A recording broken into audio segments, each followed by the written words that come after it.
Hey, welcome back. I'm Dr. Debbie Sicoyos, and this is the Fundación ProEd Professional Learning Community for Teachers and School Leaders.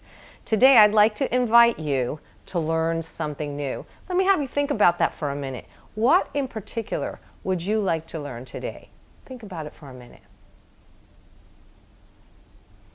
I want to suggest a notion to you. If you'll take a look at this graphic, everybody's a genius.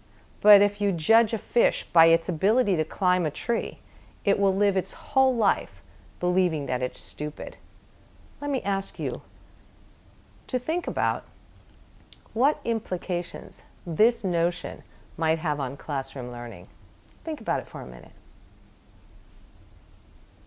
I want to have you walk around the classroom and find somebody who's about your equal height. Just quickly find somebody, okay, and just pair up.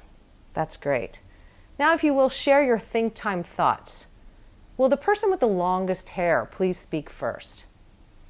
That's great. Second round, say thanks to your partner.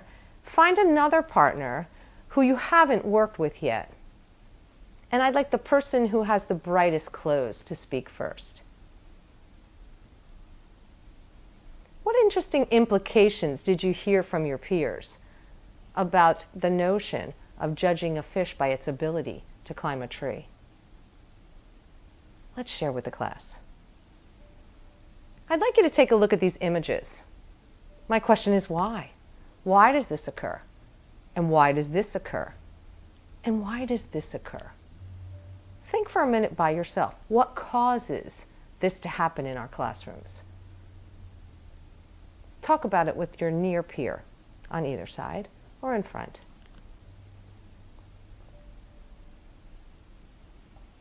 How do we get from that type of classroom to this type of classroom? I want you to think about it for a minute and share with another near peer. Thanks. I want to propose this thought to you about professional learning communities that we spoke about earlier last week. All students can achieve at a high level, and it is our collective responsibility to provide the extra time and support to ensure that outcome. If that's a proposal, or if that's the purpose of a PLC, a professional learning community, how can you make this happen at the school level? Think about it for a moment. And now share with a near peer. Great. So, how would you explain a PLC? How would you explain to a colleague that never heard about a professional learning community? What is it? Explain it to the near peer next to you. Let's hear some answers. How would you explain a PLC? What is its purpose? What implications does it have on student learning? By the conclusion of today's class, you will be able to explain the importance of a professional learning community and its impact on student learning. So the last time we met, we defined a PLC as an ongoing process which educators work collaboratively in recurring cycles of collective inquiry and action research to achieve better results for the students they serve. I want to highlight for you. Think about some words that jump out of this definition.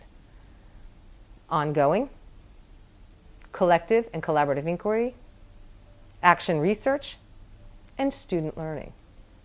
I want you to take a minute and apply this reflection. Reflect on the following questions. You'll have 3 minutes to think about it.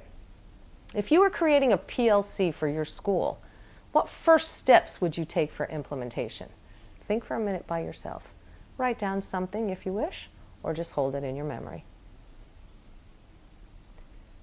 Let's apply our discussion now with a near peer. How would you start a PLC? Let's share your answers with the class. Who's got something to share? We also mentioned in our earlier class that there are 4 guiding questions for every PLC. That's to say, every time a professional learning community meets, they are guided by 4 questions. The first question is, what do we want the students to know? The second question is, how will we know when they know it? The third question is, what do we do when they don't know it? And the fourth question is, what do we do if they already do know it? And those 4 questions guide our conversation and our inquiry. I want to have 4 corner conversations right now. I'm going to divide the room into 4. This is group 1, 2, 3, and 4. Will you please get up and collectively go to a corner? This is corner 1, 2, 3, and 4. Corner number 1, you're going to talk together about what do we want students to know. Make a list on the chart paper that's there. What do we want students to know in our classrooms? Just make a general list. How will we know? Corner 2, how will we know when the students know it? Just write some ideas for how you will have that evidence to know that students know. Corner 3, what are you going to do if the students don't know? What are your options? If you're not getting the evidence that you need, what are your options? And corner 4, if you'll take a look at what will we do if they already know it? If the students are coming to class and they already have the knowledge that you were about to teach, what do you do? Just take some time to talk in your corners. Thank you. Let's come back together and have some talk time. Share with the class. What did you hear? Corners 1, 2, 3, and 4. Share some of your ideas about PLCs. Great. Thank you. It's a wrap for today. I'd like all of you to write a $2 summary explaining what you now know about PLCs and its impact on student learning. Each word is worth 25 cents. Will you share with a near peer your $2 summary? Awesome. Let's share together. Thank you. Thanks for being here. Have a great day.